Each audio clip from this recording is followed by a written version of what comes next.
저희가 국제사회에서 2009년 정도부터 한국 정부에 끊임없이 요구해온 권고사항 중에 하나가 포괄적 차별금지법을 제정하라 라는 거였어요. 사실 인권자가 들어간 유엔의 많은 그 위원회에서 모두 다 동일하게 공통으로 나오고 있는 목소리 중에 하나는 포괄적 차별금지법을 제정하라라는 거예요. 차별이라는 거는 속성상 그 사유가 단 한 가지 때문에 차별이 발생하기보다 장애인이면서 여성인 경우 아니면 성소수자가 고용에 관해서 문제가 있는 경우 등 되게 여러 가지 사유로 인해서 차별이 발생하기 때문에 저희가 이런 걸 흔히 복합차별이라고 말하거든요. 그래서 어떤 장애 차별금지법 이런 특정 그 어떤 개별 사유를 표시한 그 법안만으로는 이 차별을 포괄적으로 다룰 수가 없었기 때문에 국제사회에서 계속 포괄적 차별금지법을 제정하라라고 한국 정부에다 계속 요구를 하고 있습니다. 이 법이 생긴다라고 하면 실질적으로 어떤 특수 조항 때문에 어떤 특정 차별이 없어질 것이다.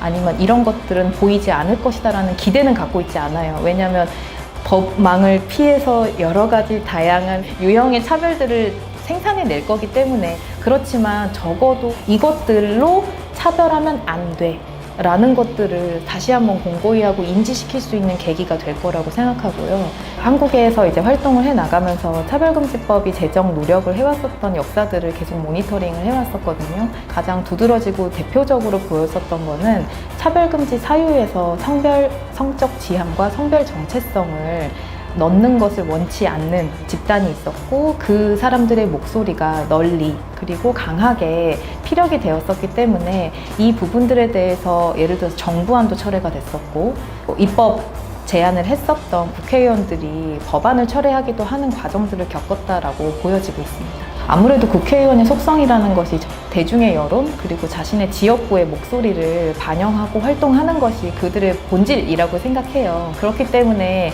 지역구에서 반대하는 목소리, 그 어떤 이유든 찬성표를 던지려고 할 때 반대하는 목소리가 커지면 커질수록 두려움도 크고 부담도 커지는 것은 맞다고 생각을 합니다.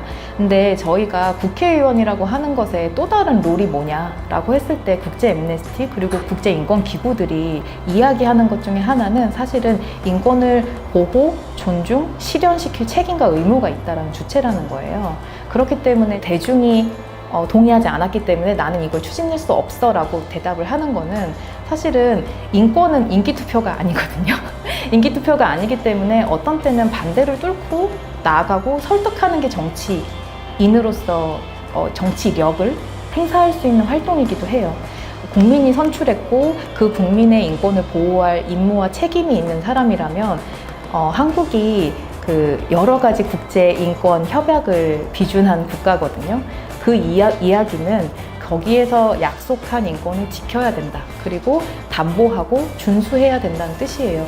지금 그러한 것들을 준수하는 과정 중에서는 이 차별금지법이 있다라고 보고 국제인권 기준과 그리고 국민의 권리들을 취약계층의 권리들을 보장해야 되는 임무를 가진 국회의원으로서는 어떤 결정을 하고 행동을 해야 되는지를 다시 한번 검토해 보셨으면 좋겠다라고 생각합니다.